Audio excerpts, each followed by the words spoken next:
going on, everybody? It's your boy, East Coast Gamer. I'm gonna be talking about next gen gaming today. Now, before I start my video, I want to preface my comments by saying that I am, as you can see, an Xbox gamer. My very first console I ever owned was the original Xbox. My second Xbox, or my second console ever that I owned, was the 360. And then I bought the Xbox One, and I plan on buying the Xbox Series X. So with that out of the way, I can also admit that I'm not biased yet to Xbox because I played PlayStation 2, I played PlayStation 3, I played PlayStation 4, I played Nintendo, Game Boy, DS, Wii, Switch, Wii U. I'm a gamer. I'm not just an Xbox fanboy. I can admit that the last generation, though, PlayStation killed it. PlayStation and Nintendo absolutely killed Xbox. Xbox's plans were just all over the place and ridiculous, and it was just bad. It was bad. Did Xbox recover towards the end of the generation? I think they did. I think with Game Pass and just a lot of other things they did, they really improved. But the true test will be in this next generation, and as we know, Xbox has revealed their new consoles, they've revealed the prices of them, the pre-order dates, the Series X, the Series S. I am really excited for this next generation of gaming. I really am. And not just for Xbox. I mean, I think first of all, what PlayStation is doing, what Xbox are doing, it's really nice. And when you're looking at Xbox, this video is not meant to try to sway anybody to buy an Xbox or buy a PlayStation. It's just my opinions on the consoles, what I like, what I don't like, and ultimately what I think people should buy. Xbox is doing a really great job of making it about the affordability and the availability of the consoles. The fact that their Series S console is going to only be $300 is amazing. I don't know how people really don't think about that. Like, it's $300 for a new console, for a new generation of console. Now, granted, the storage is smaller. The games are probably not going to render at 4K if you care about that. It'll probably be slightly slower, maybe, maybe not. It has the same components of the Series X. As we found out the other day, backwards compatible games will not run at 4K.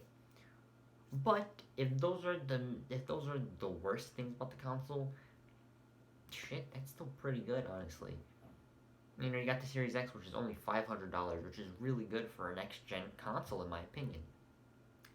The fact that it's only $500, you get it into people's homes.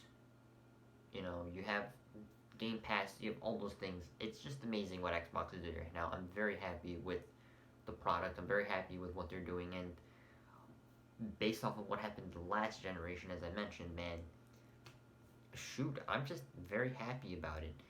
And Xbox's big plan, Xbox's thing is simply that they want you to subscribe to their Game Pass. They want you to get their subscriptions.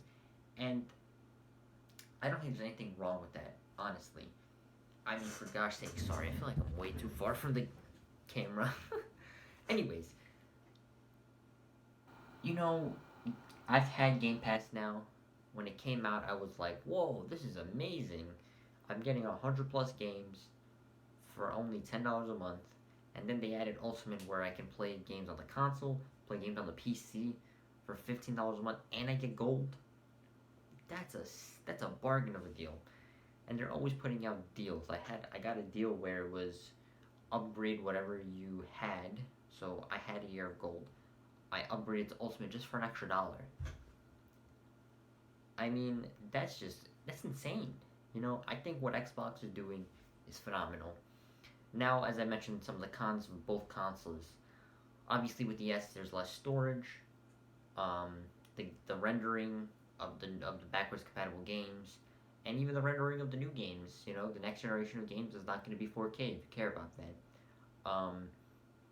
And obviously, regardless of all the beautiful things that Xbox is doing with, Game Pass and Ultimate and Gold, etc., etc. The first party games, man, they need a lot of work. Because Gears and Halo are not going to get the job done. Forza is good, Fable is good, but we don't know when those games are coming out. And now that Halo has been pushed to 2021, it leaves a lot. It leaves a lot to desire if you're an Xbox gamer like myself, because I don't really know what I'm gonna play next gen. You know, I'm having those thoughts creeping in my mind. Do I really want to spend $500 on a new console when I'm not even gonna get any new games to play? So they still have some work to do. Short term right now though, if you're looking at it from a standpoint of Xbox, you're saying, okay, console's pretty good, storage is gonna be okay, I suppose. You know, the most powerful console ever is what they're claiming. Um, but at the end of the day, it's about the games, and I think that's where PlayStation has the edge. But if I had to say, for Xbox, like I said, I'm really impressed. I'm really excited. Short term, right now, with the games, we have to figure it out. But long term wise, with Ultimate, with the console, with Game Pass, etc., there's a lot to be excited for. Now, I will say this next thing before I transition to PlayStation, and the storage of both consoles concerns me. As we know, Xbox partnered up with Seagate to make their exclusive SSDs, which will give you an extra terabyte of storage, and obviously in the future years, we'll probably get more than a terabyte of storage. We'll probably get 4 terabyte ones, 2 terabyte SSDs, etc. Those are going to be expensive. We've seen rumors, I've seen online, of $220 for one of those cards. If I'm putting up $500 for the X, why am I going to drop another additional $200? Man, that's ridiculous.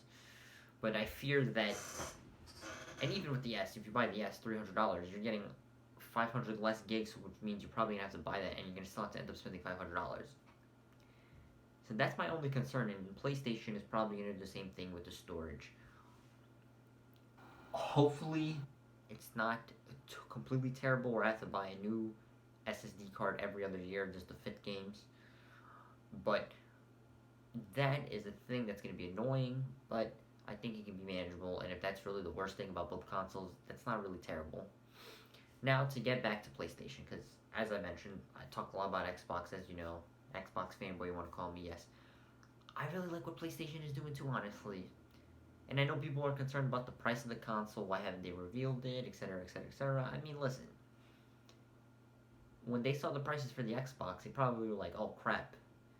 Because I know for sure they probably wanted to list the digital PS5 probably like 350, 400, and they probably wanted to list the PS5 at 600. Well, now they have changed their prices, which, shout out to Xbox for doing that. You're making it affordable for PlayStation gamers too, if you want to say it that way. But obviously with PlayStation, first of all, the controller is slick. I like it. It's very nice.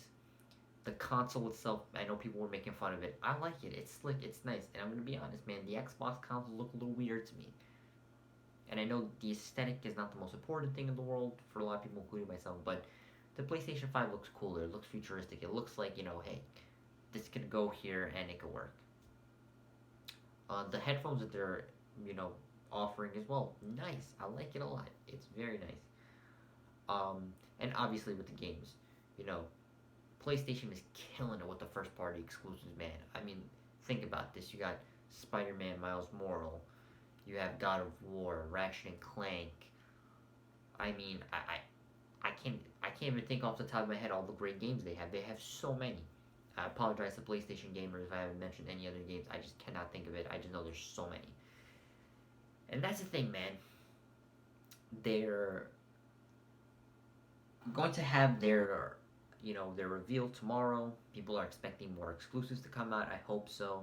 Fingers crossed on that. They're going to reveal the prices and the pre-order dates, hopefully. Once again, fingers crossed on that. And I know, again, people have been concerned that they haven't released it. Why didn't Xbox release it? But now, as you've seen the last 2 weeks since Xbox has revealed their prices, people have been excited. I've been very excited. All I've been doing is watching videos on Xbox and just getting me very excited for the fall. And I think the same thing will happen with PlayStation. But ultimately, as I mentioned, we know a little bit more about the Xbox. PlayStation, we know a lot about as well. Again, the storage is going to be nice. The console looks nice. It's a little weaker than the Xbox, supposedly, but again, it doesn't matter. Both are running on that monstrous new generation of engine. At the end of the day, which one should you buy? Should you get an Xbox? Should you get a PlayStation? And honestly, I don't think it matters. It matters to what you feel. You know, being me, for instance, I'll use myself as the example. I've had an Xbox since 2005, man. I've owned an Xbox in my house since 2005. I'm gonna keep going with Xbox. If I had the money, would I buy PlayStation? Sure, to play with my friends. I know a lot of my friends have PlayStation, but I just like the Xbox. You know, I've always loved Xbox. It's just my thing, my drift. I love Halo. Not saying that you should not get a PlayStation though. Get a PlayStation if your friends are playing, if you like the games that they have, if you like the way the console looks. Don't let that deter you from getting a PlayStation. At the end of the day, you should buy the console that you feel you want the most. That's most affordable to you. That's gonna let you have the most fun. And at the end of the day, you know, the whole thing with the console wars to me is so ridiculous. Because it shouldn't matter if you're an Xbox fanboy or a PlayStation fanboy. Enjoy both consoles. Enjoy whatever console you want to get. Enjoy the fact that we have 3 gaming companies that are producing excellent systems, excellent consoles, excellent games, and excellent services. That's phenomenal. It's fantastic. It's great for the consumers. So at the end of the day, I'm really excited for next gen gaming. I'm really stoked on PlayStation with their games, on Xbox with their Game Pass service, and shoot, I can't wait to see what Nintendo does as well. I think Nintendo is doing a great job as well with the Switch. I am so pumped for next gen gaming, and I hope everybody is as well. So at the end of the day, thank you so much for tuning to my video. Give me a like, a subscribe, and I'm going to be posting a lot more mixtapes, a lot more, you know, couple 30-second things, and I'm going to try to do a lot more on this channel. I just got to figure out how to record longer videos on my Xbox, and once I do, I'm going to have a lot more for you guys. So thank you for tuning in. Tell me what you think in the comment section below, which console you think is killing it, and I will see you guys in the next video. Peace.